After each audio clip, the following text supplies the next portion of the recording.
Hey guys, welcome back. I've never had a real interest to travel to Saudi Arabia until recently when I saw some compelling evidence that Mount Sinai, where the Ten Commandments were given, actually happened in the deserts of Saudi Arabia, as well as some other very interesting sites, including the rock that Moshe had to strike in order for water to come out, and so the people of Israel could survive and have water.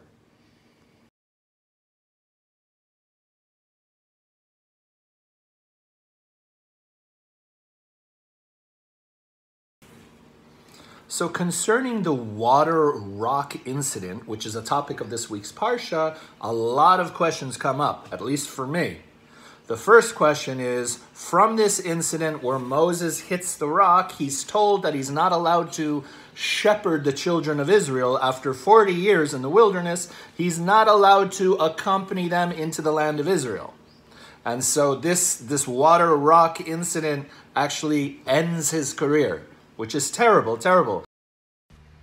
There were actually two separate incidents where the people were without water and Moses was able to produce water from a rock. Yet they were 40 years apart. One was when they just left Egypt as slaves, where God did indeed tell Moses to strike the rock, and one towards the end of their journey when they were about to enter the land of Israel, and God specifically instructed Moses to speak to the rock. The big question for me is not what did Moses do wrong, but rather why did God change his commandment? While the Torah text doesn't focus on why God changed his instruction from striking a rock to speaking to the rock, the Hebrew language in the original version of the text is very, very revealing. And I want you to look at this subtle detail that can give us a lot of interesting insight. This is the first incident when they're coming out of Egypt as slaves in the book of Exodus. And God specifically says, "Behold, I shall stand before you on the rock in Horeb, and you shall strike the rock, and water will come out of it." Now, look at the Hebrew. The word for rock is tsur. Compare that with the following.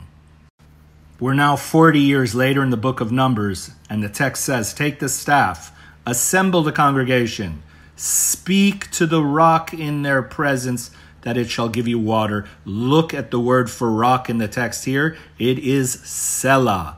Very, very different.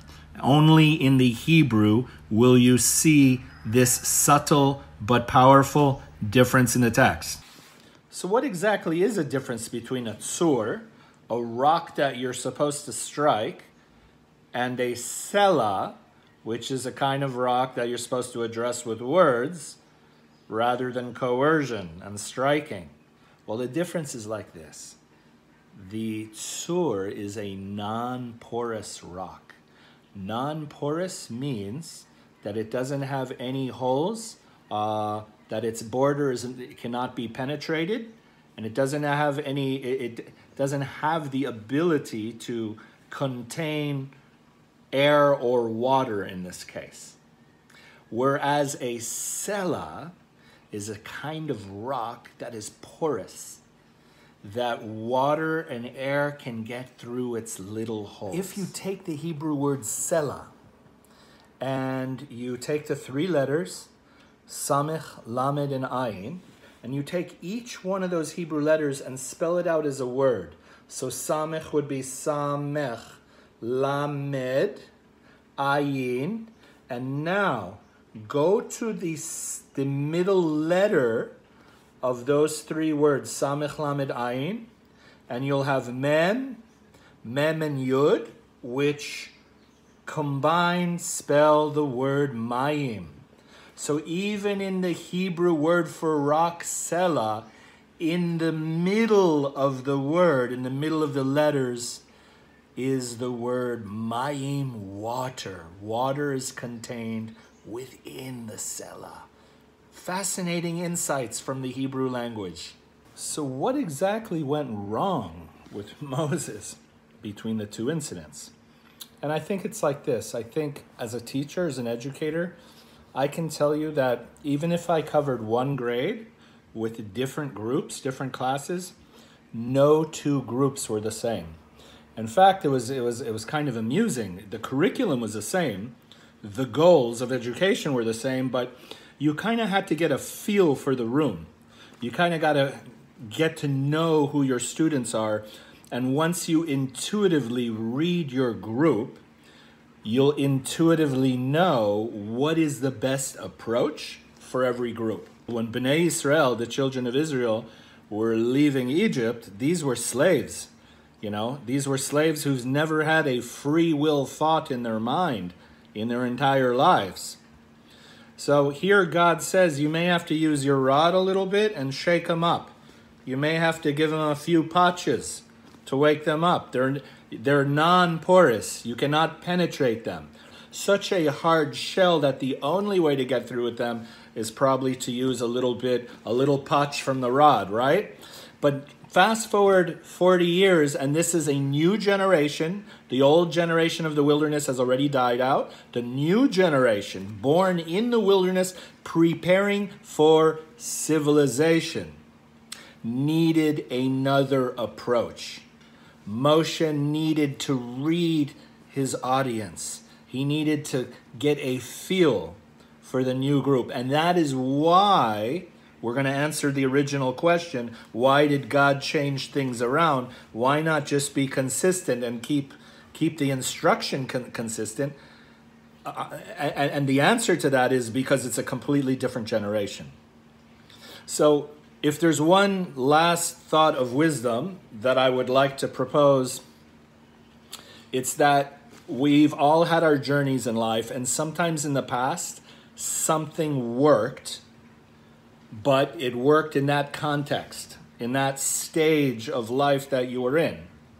So a certain coping mechanism, a way to survive, you had to have sometimes certain approaches, certain behaviors, certain attitudes.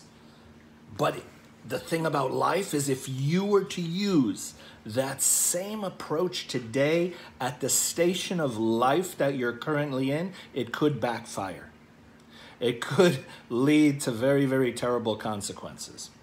Here's something very, very beautiful, is if you take the word tzur, which represents one type of person, and you take the word Cella, which represents another group, if you take these two people and you take the numbers of each word, they come to the total number of 456.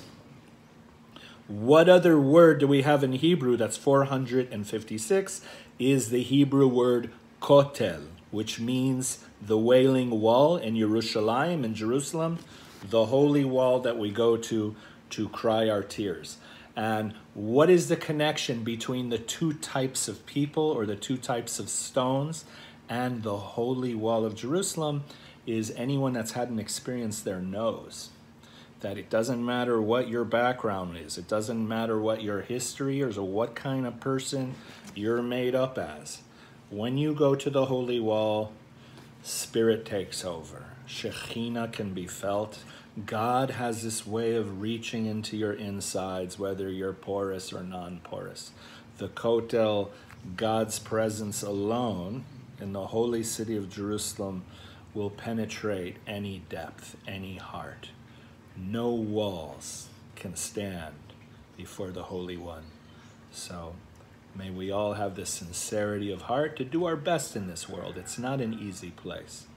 But may we learn how to read the room, how to read the situation, how to be flexible, and how to adapt to the different changing stations in life, the different types of groups or environments we find ourselves in.